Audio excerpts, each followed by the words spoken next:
So we're sort of at this point in the slides.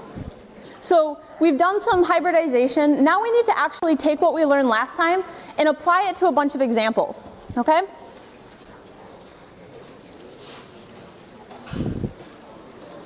Now, we're starting a little bit from scratch here. We'll go back to your other Lewis structures that we drew here in a little bit too. But I thought it was kind of a good idea at this point to make some new structures and not just go back to our Lewis structures right away. This reminds you to, how to draw Lewis structures and how to think through everything. So we can kind of go through everything at once. Okay, so if I want to know the hybridization of the carbon on CH4, can you just look at this and tell? Maybe. Okay, I've heard yeses and nos. Well, if you're one of the yeses, great job. You probably can, and that's fine. But if you're one of the nos, which is probably more likely, how do we go about doing this first? Lewis structure. Good. Our Lewis structure is always going to be our first step. So if you put carbon in the middle.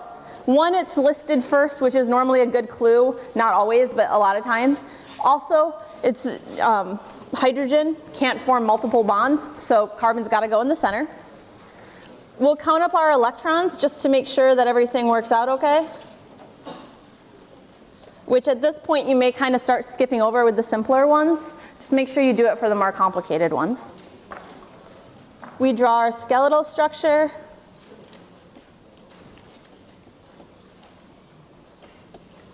We make sure that everything has an octet, or in case of hydrogen, a duet. And we're set. We have all of our electrons accounted for, so we're good. So that's our Lewis structure. All right, so now we need to figure out what kind of hybridization is present. So what is the first step to figuring that out? Figuring out our steric number, because that tells us how many hybrid orbitals we need. So what is our steric number? 4. So how many hybrid orbitals do we need? 4. So if we need 4 hybrid orbitals, how many orbitals are we going to have to mix together to get those? 4. So we start with our low energy, which is an S. We count up, so we need some P's. How many P's do we need to get 4? 3. So that's an sp3 hybridized carbon. Now, when you look on your slides, the other part of that question was, what does each atom use to bond with?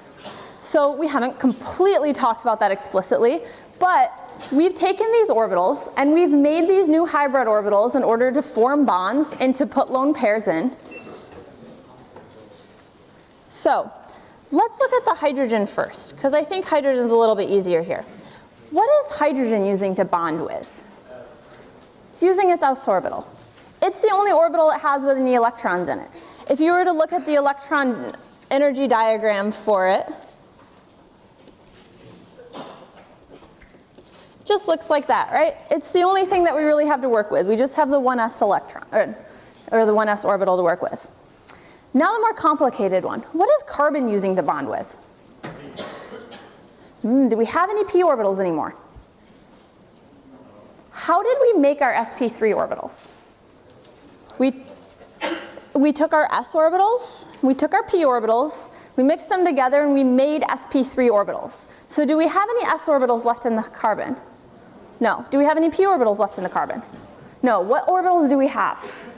sp3 orbitals. So what orbitals are carbon using to bond with? sp3 orbitals. Good.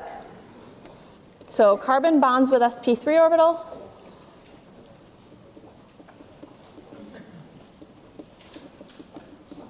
And then hydrogen bonds with its s orbital.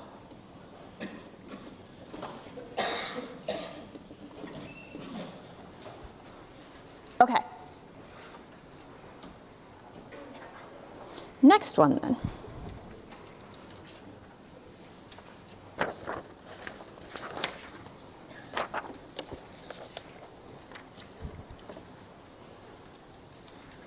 You know what, actually, just for fun, since it's a good review, we should do geometries too, right? Why not? What's the geometry on that? Tetrahedral, right? 4 things are bonded to it, and so it's going to be tetrahedral geometry. Is the electron and molecular geometry the same? Yes. Yeah.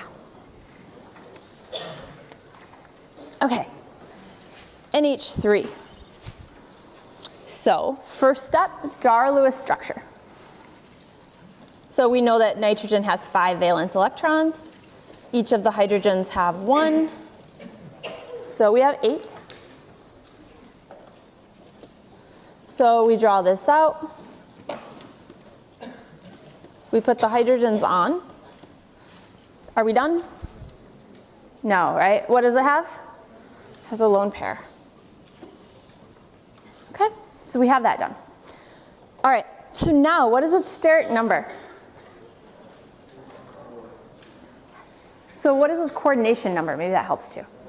So coordination number is your number of bonds. So coordination number is 3.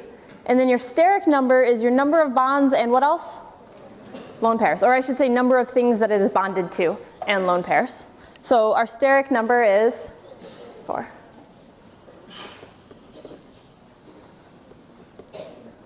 Okay, we'll go in order of how we learned it. So let's do geometries now too. So what is our electron geometry? Good. Because that counts in the lone pair. And what's our molecular geometry? Wow, not too much agreement here. We'll make it.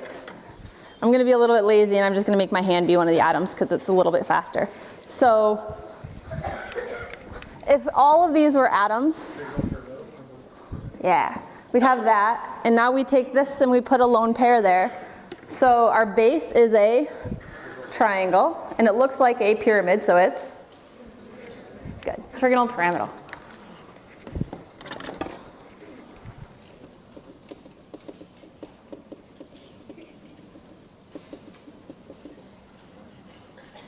Okay. Next part then, hybridization. So we know its steric number is 4. So how many hybrid orbitals do we need? 4. So how many do we need to start with? 4. So it's going to be sp3. Good. Right? 1 s and 3 p's, so that starts with 4. We mix them all together and we make sp3 orbitals. Now, do we have any more s orbitals on that nitrogen? Do we have any more p orbitals on that nitrogen? No. What kind of orbitals does that nitrogen have? sp3 orbitals. Okay. So what does hydrogen use to bond with? 1s, yep. What does nitrogen use to bond with? sp3. Where's the lone pair? What does nitrogen have? What's the only orbitals nitrogen has?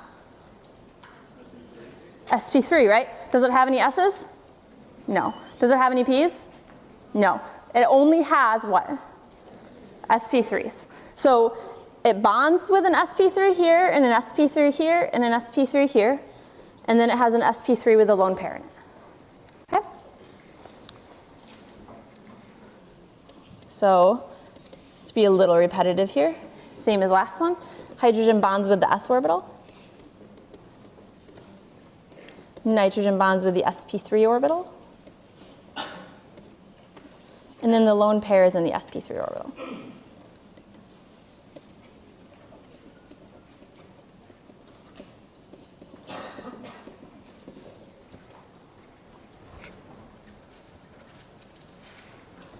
Okay. Yeah. Say that again.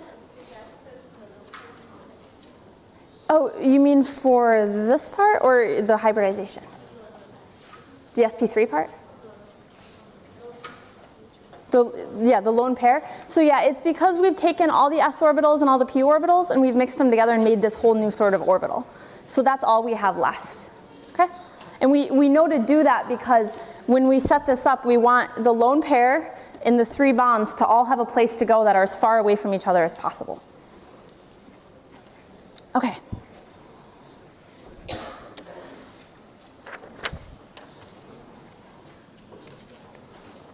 Next one, PCl5.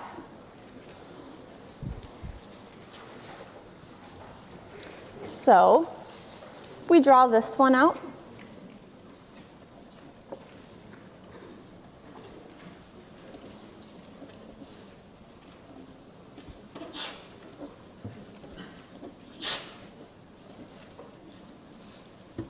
And we put in all our lone pairs?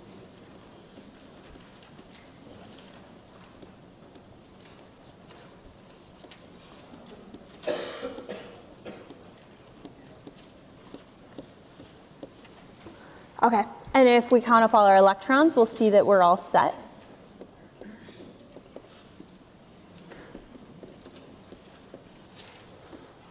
So now we get to go on and figure out our geometries and our steric numbers and our coordination number.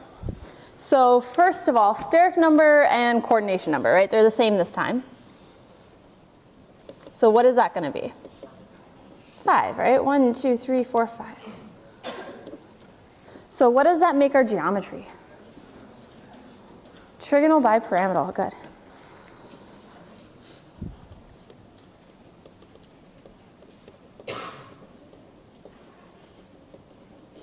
And that's for both. Okay, so now hybridization. So our steric number is 5. So how many hybrid orbitals do we need? 5, right? The idea here being to space them all out as much as possible. And so we need to start with how many orbitals? 5. So we have s, p3, that gets us 4. So how many d orbitals are we going to need? 1. So we have sp3d. Okay, next part then. What does everything bond with? So let's start with the chlorine.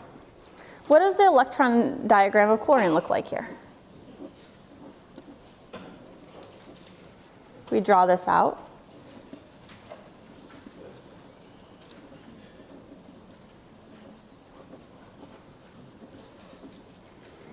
So what is chlorine going to use to bond with? S orbital, a p orbital, something else? It's going to use a p orbital. That's because that's all it has, right? That's the only open spot for it to go. Okay, now what about the phosphorus? Just because the sign for phosphorus is P, I'm going to actually write it out. So what is the phosphorus going to use? So first of all, does it have any s orbitals, or I should say valence s orbitals? No. What about p orbitals? No, we took all those away too. So what does it have that it has some electrons in that we can use to bond with? Okay, D, but we're not going to use D on its own, right? What are we going to use? sp3d. We're going to use the hybrid orbitals. Okay, so that's what we use to bond with. We use the sp3d orbitals to bond with. All right, so that means that these bonds are made up of chlorine's p orbital overlapping with phosphorus's sp3d orbital. Yeah? Isn't it always the case that your atoms on the outside are going to be using a single orbital and then the one in the middle is going to be using hybrid? So with these setups like this, yeah, you can usually say that, because what's going to happen is these only are going to be bonded to one atom. Now, that doesn't work if you move on to our very next example, because this one doesn't really have just a central atom, right? So if you're talking about the ones like we've been doing up until now, where you just have a central ones and then on the outside, yeah, the ones that are on the outside you can say are unhybridized. You could in fact try to make an argument saying that they're hybridized, but there's no real reason to do that. Okay, so next one. CH2, or CH3, CHO. So this is sort of testing whether you can draw your organic structures now, right? So you can't forget about how to do those. So luckily they tend to give you hints on how to draw them by how they're written. So we have a C with 3 H's on it.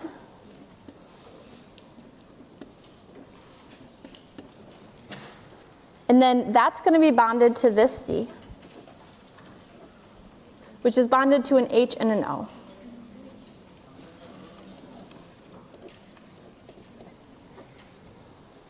Now, how did I know not to make that like an OH group? Try it. See if you can do it. If you try to do it, there's not going to be a way for you to bond the C to everything and get 4 bonds to everything and have everything work out perfectly. So go ahead and give it a shot if you want, and you can see why. Okay, so we have this. Now, let's talk about each carbon individually because we need to. So I'm just going to call this carbon alpha, and I'm going to call it, well, let's just call it carbon A and carbon B. So we have something to refer to them by.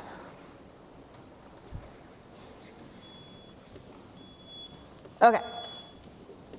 So what about the carbon that we have labeled A? What is the steric number? Okay. So just for fun, what's the geometry? Tetrahedral, right? 4 bonds. Okay. Now, hybridization. So we have 4 bonds. We need how many hybrid orbitals? 4. So we're going to need to take an S and 3 P's and combine them together.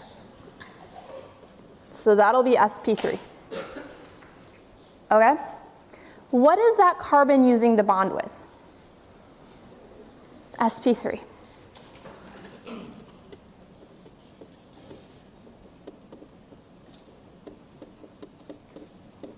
So if I point to this bond right here, and I say, what overlapping orbitals makes that bond? You would say from hydrogen, it is the 1s, and from carbon, it is the sp3. Okay. Now let's do the next carbon, which I've labeled B. Okay, what's that steric number? 3, right? There's 4 bonds, but there's only 3 atoms that are attached, so that's our steric number. So that means that our geometry is what? A lot of disagreement again. We'll build it. So 3 things that we need to get spread out as much as possible. So you kind of in your mind rotate them around, see what happens. Yeah, and eventually you settle on this. Hopefully. So you settle on that. It's a triangle and it's all in one plane, so it's trigonal planar.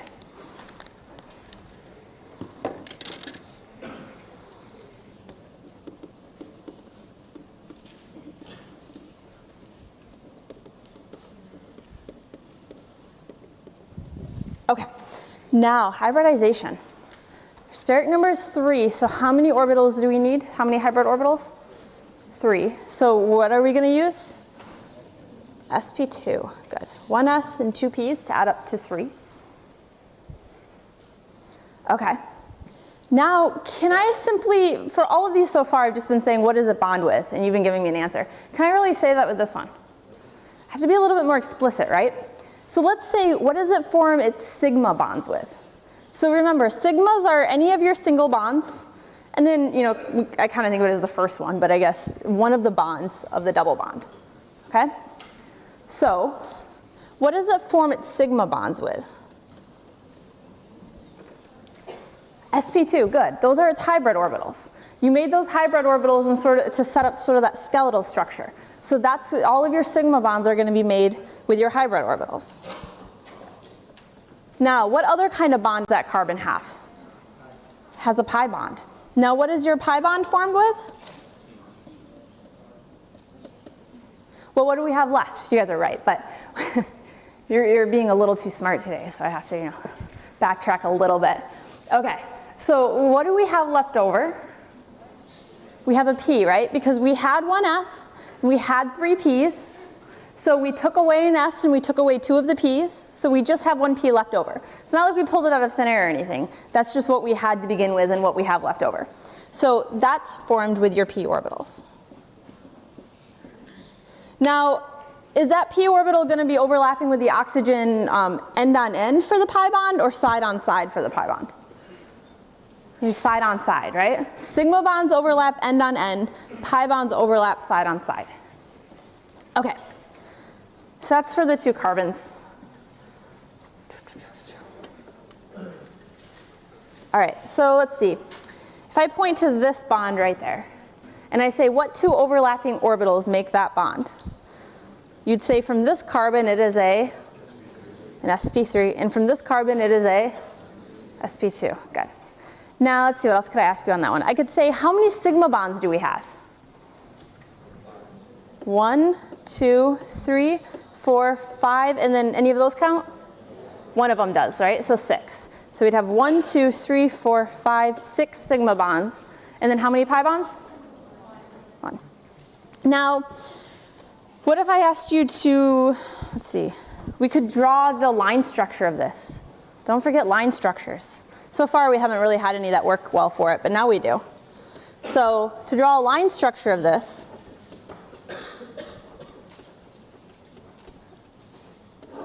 we'd put our pen down and that's our first C. And then we go to here and that's our second C. And then now we have to put whatever is on the carbons. So we have an oxygen right here, double bonded. So we would draw in a double bonded oxygen. Do I have to draw those hydrogens in?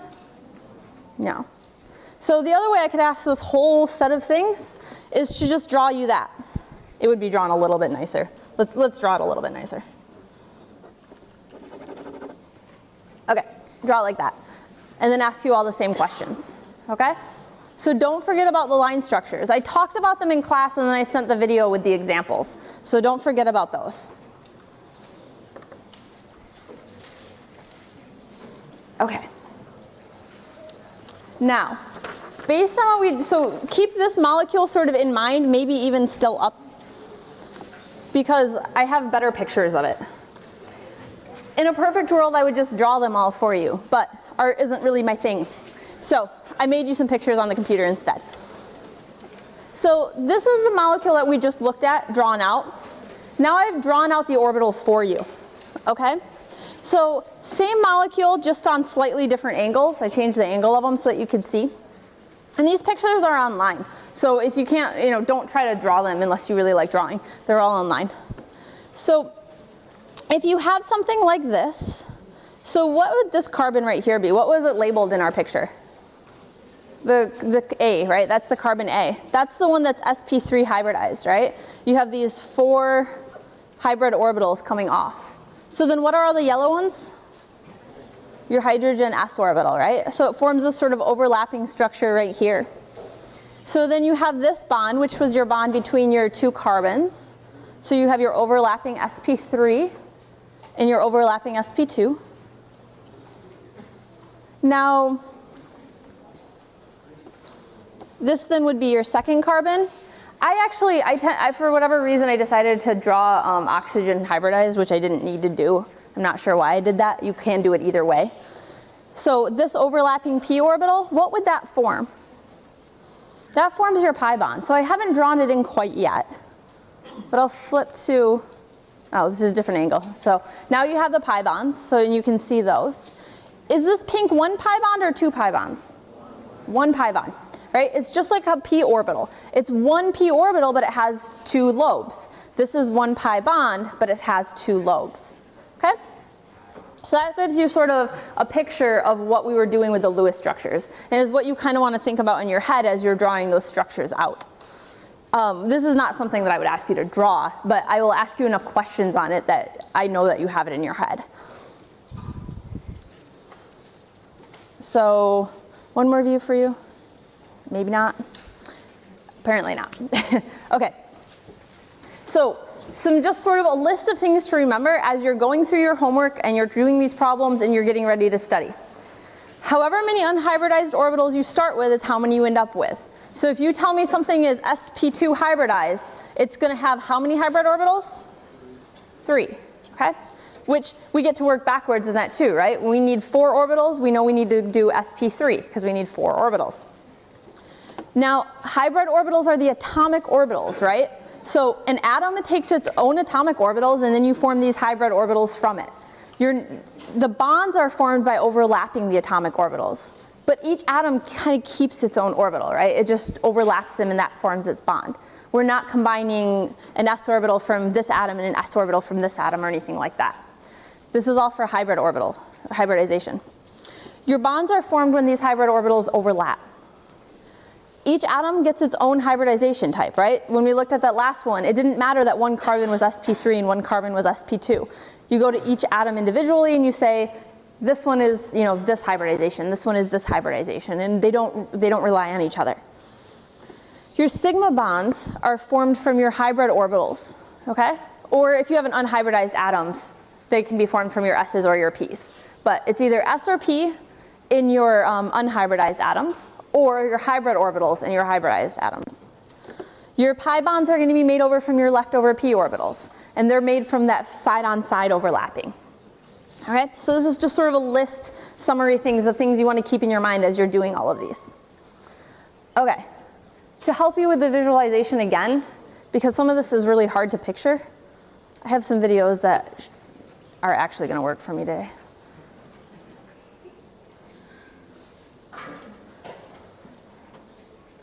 So this is ethane. So it's 2 CH3 groups so that you can see it all. And we'll watch it one more time since it went by a little quick. So let's start over. So you have the 2 CH3 groups coming together. And notice they have the second little lobe there, which it's very difficult to draw in, so a lot of times they don't necessarily draw them in, but here you can see them all. And then you have the hydrogens coming in and bonding. So you can see where you get the geometry from. And you can see this, what is this bond called, sigma or pi? That's a sigma, right? It's overlapping end on end. And then each of the other bonds between the carbon and the hydrogens were also sigma bonds. So then you can see it drawn out like that. Okay, let's do ethene then. So ethene, if you remember from your fundamental section, that has a double bond. So it's CH2, CH2 with a double bond. So that bond right there is what bond, sigma or pi? Sigma, and then that yellow bond is your pi. So that's how you get your double bond. And then you have your hydrogens coming in.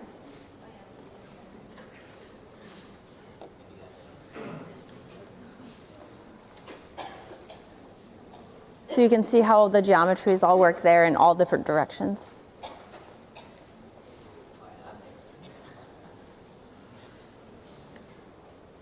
Now, those 2 videos, those aren't online just because I don't know the legalities. This comes from your book, so it comes from your Atkins book. So I don't have those posted online, but if you want to see them again, just stop by my office hours and I can replay them for you as much as you need. Okay, we're going to go back through some of your Lewis structures, and now we're going to do it a little bit quicker. So we went through your other structures that we just did pretty quickly. We're going to try to go a little bit faster on the Lewis structures. And we're just going to go through, since we have everything else done up, and we're just going to do hybridization.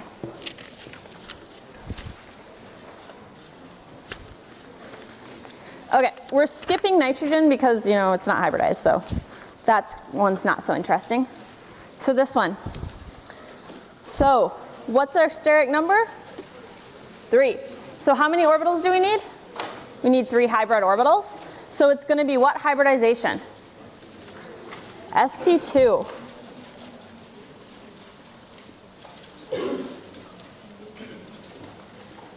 Now, what does it form its sigma bonds with? What does that carbon form sigma bonds with? The sp2 orbitals, right?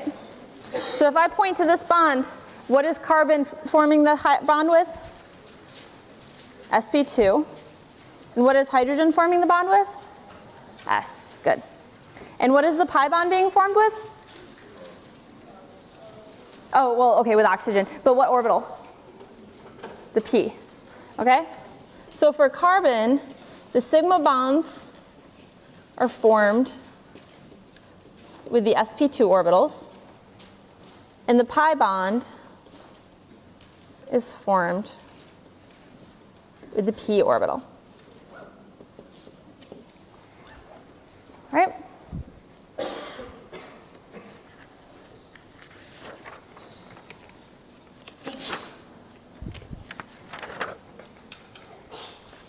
Now this one. What is the hybridization on boron? Has what steric number? 4. So it needs how many hybrid orbitals? 4. So what kind of hybridization? sp3. Good. And then what about the nitrogen? Same thing, right? 1, 2, 3, 4 steric number, 4 hybrid orbitals. So it needs to be sp3 hybridized. All right? What is both boron and nitrogen? What are all of their bonds formed with? sp3 orbitals. What are the hydrogen formed? What orbitals does the hydrogen form a bond with? Good.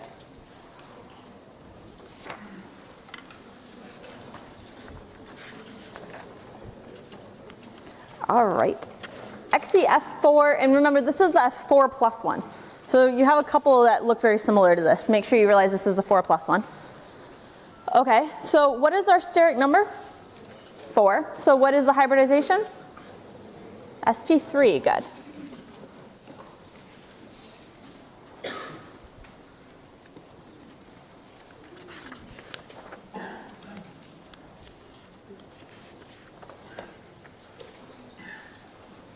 Going back to this one. So we have NN and O. So we're really just talking about the one nitrogen here. What is the hybridization of that nitrogen? What's the steric number? 2. So how many orbitals do you need? 2. So it's sp. So it's sp hybridized. What is the sigma bonds formed with? Okay, so let me say it a different way. What orbital is the sigma bonds formed with? So from the nitrogen, it's going to be sp, right? Now, what does nitrogen use to form the pi bonds here? Yeah, the pi bonds are formed with p orbitals, okay? How many sigma bonds do you have in this atom? 2, or molecule, sorry, 2. How many pi bonds? 2.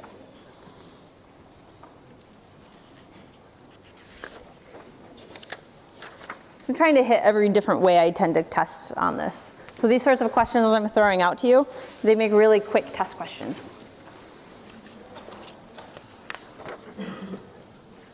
All right, we have this one. So steric number equals 6. So hybridization, we have an S, 3 Ps, and then how many Ds do we need to get 6? 2. sp3d2. And that's as high up on the hybridization as you go.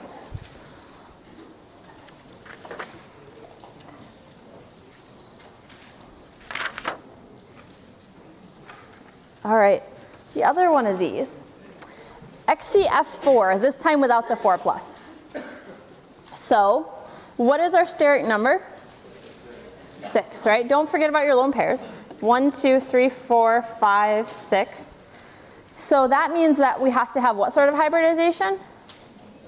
sp3d2. All right, just counting orbitals.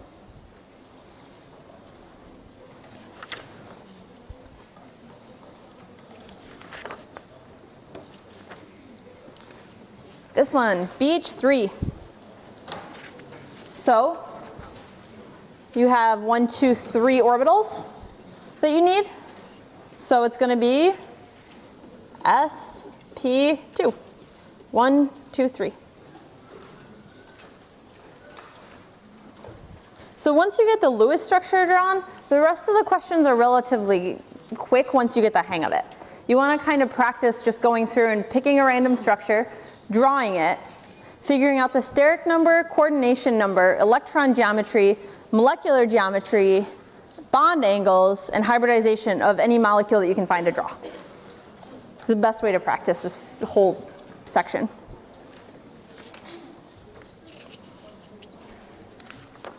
All right, this one. So we have a couple of different ones to look at here. First, we're looking at the sulfur. So what's the hybridization on the sulfur?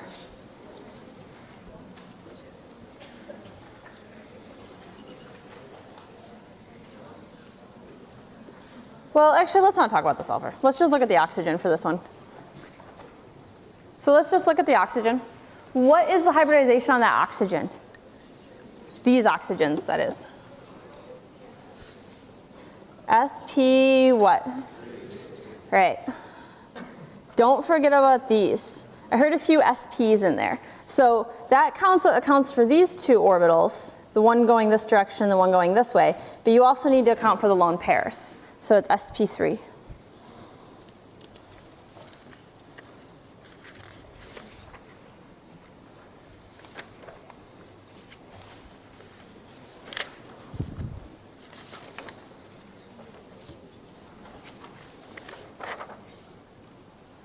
Now we have this one, ClF4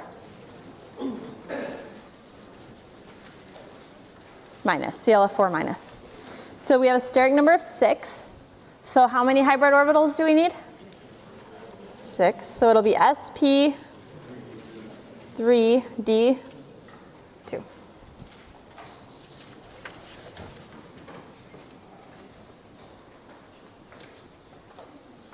Yeah.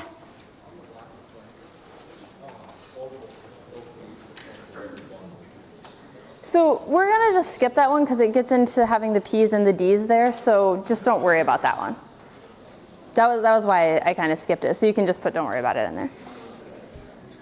Okay. Yeah. The triple bond that we did earlier, Yes. when you asked how many pi bonds there were, was there 1 or 2? The triple bond, so you mean for the HCN maybe? Let me look. Well, okay, so what was your question anyways? I'll answer it without having it up. Does it have 1 pi bond or 2? So if it's a triple bond, you'll have the 1 sigma bond there, and then there'll be a pi bond for each of the other ones. So it'll be 2 pi bonds. So assuming there wasn't other things going on in the molecule that had other pi bonds, if it was just the 1 triple bond, then it would be 2 pi bonds. Yeah.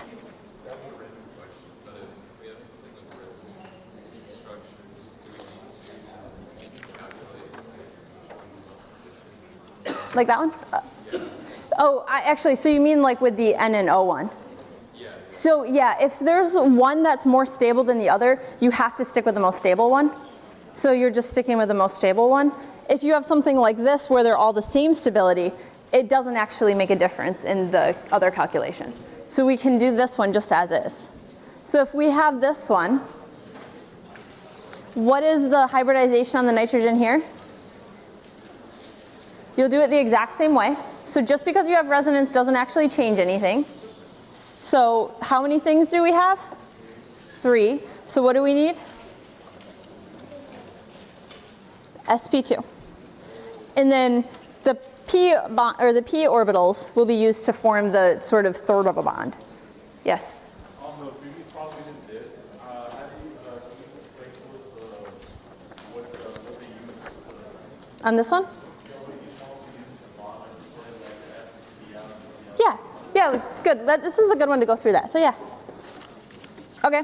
So what he asked is, can we go through the part where we say what everything uses to bond with everything? So let's start with the fluorine.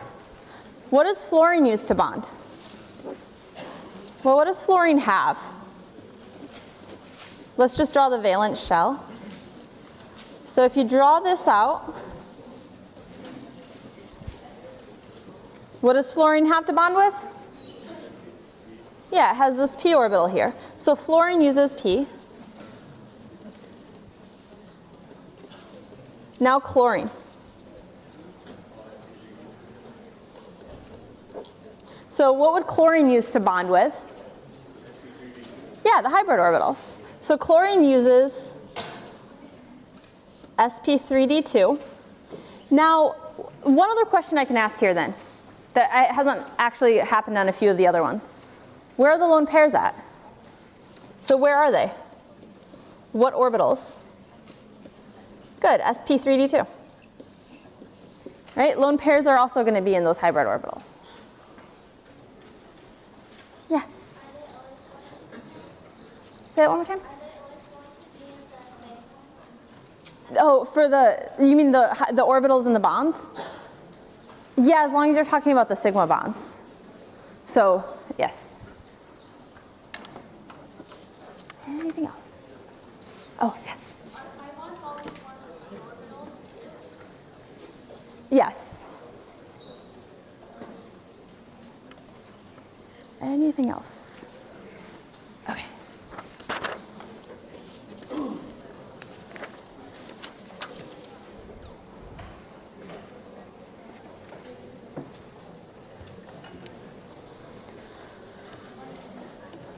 All right. So now we get to move on to MO theory. So this one sort of drastically differs from hybridization theory. They're both very useful, just for very different things in general. So In valence bond theory and hybridization, we kept overlapping atomic orbitals, right? We had orbitals from one atom overlapping with orbitals from another atom.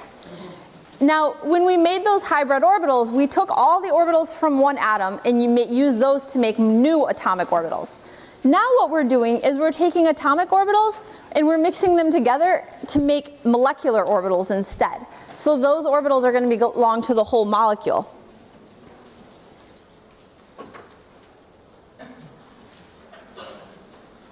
Okay, so this is the quantum mechanical treatment of bonding, okay? This goes into the quantum mechanics rather than sort of just a general explanation. So your orbitals are belonging to your molecules, not your atoms, which is a big difference from from the hybridization. Now, a linear combination of atomic orbitals, what does that mean? So what that means is that you're adding or subtracting atomic orbitals together. Now, remember back before the first midterm, how did we get those orbitals? How did we see what an s orbital and a p orbital look like? What did that come from? What mathematical thing did that come from? So it came from a wave function, right? It was your probability densities. So this is a linear combination of those atomic orbitals. The way they get that is by adding and subtracting those atomic orbital wave functions together. Now, this treatment yields better agreement with experiment. So meaning that there's a few places where if you try to use hybridization and you look at what actually happens in real life, they don't really match up very well. MO theory tends to do a better job of it. MO theory is considered predictive rather than explanative. It actually predicts things as opposed to just explaining things. So why don't we use it for everything? Well, I've alluded to this here and there. It's really complicated. It's much more complicated than the other ones. And honestly, hybridization works really well in most cases. There's just a few cases where it doesn't. And then of course some much deeper places where it doesn't as well. But in general, that's kind of the gist of things. Okay. So, I'll go back a sec. Everyone's still writing. So, a little bit before, in case you get ahead of me, in your book, when they start talking about more than the diatomics, we're going to take MO theory up through diatomics, and that's it. You'll be responsible for knowing all the homonuclear diatomics in the second row, meaning, F2, Ne2, those. You wouldn't be, and I'll give you hints and stuff as we go along for exactly what you will and won't be responsible for knowing. But just keep that in mind when you get to the very end of the chapter. I'm not going to require you to, we're not going to hit on like water and benzene and things like that. So don't worry about covering that. Okay, looks like people are done writing. All right, so in hybridization, when we took 3 orbitals and we combined them together and made new orbitals, how many did we get back? Same number.